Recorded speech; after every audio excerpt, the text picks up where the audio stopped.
Σήμερα έχω έναν εγκέφαλο από Volkswagen Transporter 2.500 κυβικά βενζίνη, περίπου μοντέλο 2003.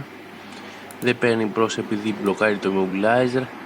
Μας είδαν τον εγκέφαλο, κάνουμε διαδικασία για να το ξεκλειδώσουμε, δηλαδή να καταρρευτεί το immobilizer και το αυτοκίνητο να πάρει πάλι μπρος γιατί είχε θέμα με το immobilizer.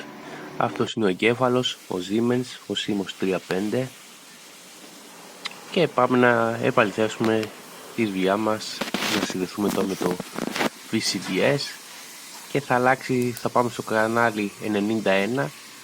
Στο κανάλι 91, όταν το immobilizer είναι ενεργό, είναι σε 4, και όταν το immobilizer είναι απενεργοποιημένο αλλάζει σε 1. Για να πάμε να το κάνουμε τώρα επαλήθευση. Κανάλι 91 και θα δούμε που θα έχει αλλάξει από 4 σε 1. Ορίστε, άλλαξε σε 1. Είναι έτοιμο, ο εγκέφαλος είναι ξεκλειδωμένος, είναι έτοιμος να κουμπώσει πάνω στο αυτοκίνητο και να πάρει μπρος.